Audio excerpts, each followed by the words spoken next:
নমস্কার বন্ধুরা, আজ আবার আরেকটি রেসিপি নিয়ে চলে এসেছি। কুমড়োর ছক্কা হয়তো আপনারা অনেকেই বানিয়েছেন, কিন্তু আমি কিভাবে বানাই চলুন আপনাদের সাথে সেটা শেয়ার করছি। প্রথমেই একটি পাত্রে মশলাগুলোকে মিশিয়ে নেব। নিয়ে নেব 1.5 চা চামচ জিরে গুঁড়ো, 1 চা চামচ ধনে গুঁড়ো, 1 চা চামচ হলুদ আর সামান্য লাল লঙ্কার গুঁড়ো। এবার সবগুলোকে জল দিয়ে একটু গুলে নেব।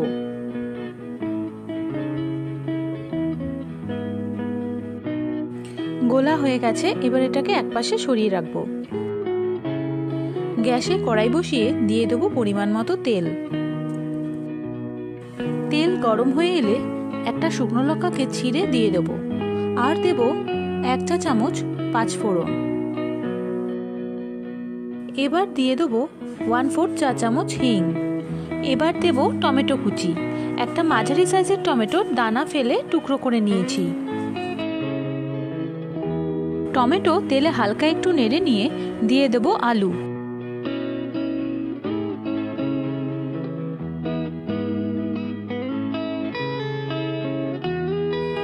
আলু তেলে হালকা একটু ভেজে নিয়ে দিয়ে দেব কুমড়ো। কুমড়োগুলোকেও তেলে হালকা একটু ভেজে নেব। দিয়ে দেব পরিমাণ মতো নুন।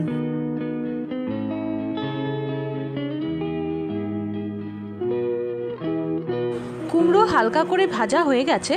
এবার কড়াইয়ের মাঝখানে সবজিগুলোকে সরিয়ে এইভাবে একটু জায়গা করে নেব। আর যে মশলাটা ভিজিয়ে রেখেছিলাম তার মধ্যে 1 চা চামচ আদা বাটা ভালো করে মিশিয়ে নেব। আর এই ফাঁকা জায়গাটার মধ্যে মশলাটা ঢেলে দেবো। এবার মশলার বাটিটা ধুয়ে সামান্য একটু জল দিয়ে দেবো। ভালো করে নেড়ে চেড়ে মশলার সাথে সবজিগুলোকে কষিয়ে নেব।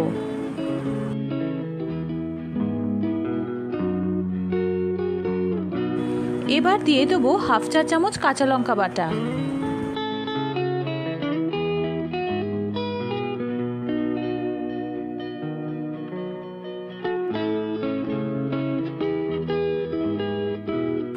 কষানো হয়ে গেছে, এখন দিয়ে দেবো পরিমাণ মতো জল।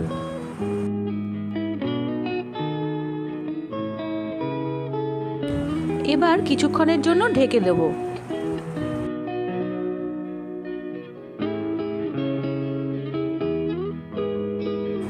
মিনিট 2 বাদে ঢাকনা তুলে একটু নেড়ে চেড়ে দেব। দেখে নেব সেদ্ধ হয়েছে কিনা। সেদ্ধ হতে এখনো একটু বাকি আছে, তাই আবার ঢেকে দেব।